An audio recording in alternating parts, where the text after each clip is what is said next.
What sort of rights do people have if they are detained by ICE, whether they're here legally or not? All right. So the first thing is, what do you do if you encounter ICE? If you're walking in the street, or if you're in your employment place, you have the right not to answer the questions, unless they have a warrant or they have some probable cause or reason why they're asking you those questions. You have the right to remain silent. You have the right to ask for your attorney, for your attorney to be present. We understand that people always aren't able to do that, so we understand that sometimes you feel the need to answer those questions, and that's okay too. If you do that, we recommend that you have all of your immigration paperwork with you at that time. So once they have been detained by ICE, in most situations you have the right to a bond. And so at that point you usually have some kind of legal representation, or you tell the immigration judge that you would like to see if you're eligible for a bond.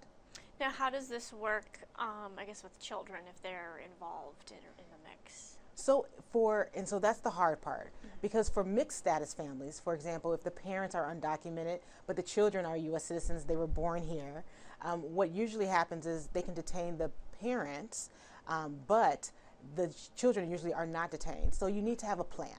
We're telling our clients, we're telling people out there to have a plan.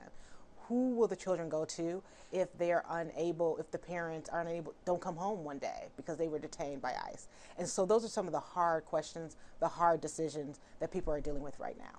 What are you telling your clients right now as far as if ICE comes, or just if they find themselves in a situation? What I'm telling all my clients is, I'm giving them my card and I'm saying, listen, if ICE approaches you, say, I don't understand, let me call my attorney, or I don't want to answer, let me call my attorney. Pull it up call me on the cell phone and hand the phone directly to the ICE officer. Now, there are other situations that are happening, right? We heard about the raids down in New York City, and we heard about what happened in Newark. Those are targeted raids. Those are raids for individuals that broke the law, and they are criminal defendants. And in those cases, they're detained and they go through the normal immigration court process. But if you're just walking down the street and an ICE officer approaches you, you have the right to remain silent, and you can contact any kind of legal representative to see who can help you in that situation. Well, I think I think it's an important time to highlight. If you see something, say something.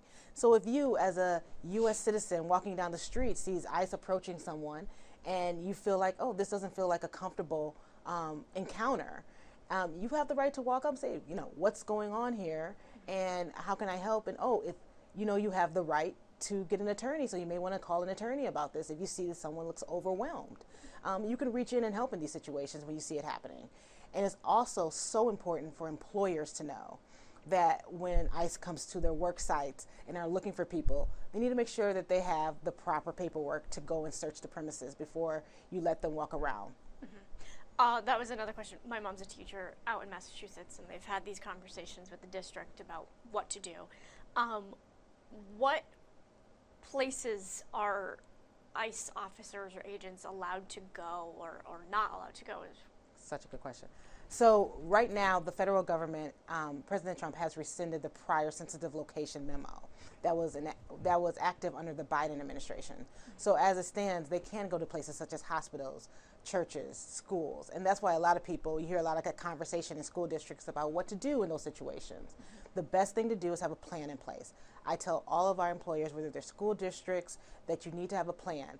The receptionist needs to know who they should contact if ICE shows up.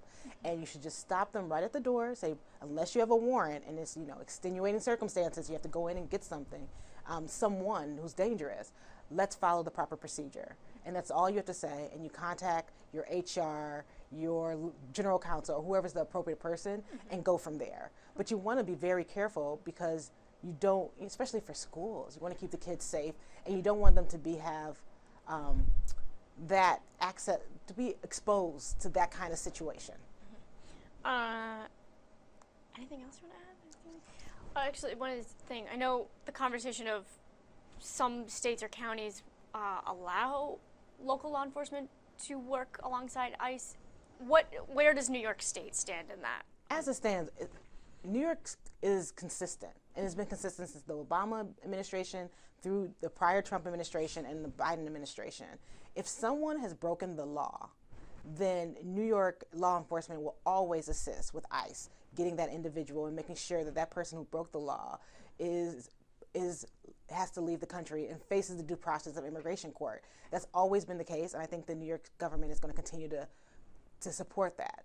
What we're waiting to see is whether or not the law enforcement in New York will assist with other elements, such as if someone's driving, for example, and maybe they get pulled over for a traffic infraction. Will that law enforcement agent then be able to take that person in to do their biometrics to check and see whether or not they have immigration status? That's the question we're waiting to see.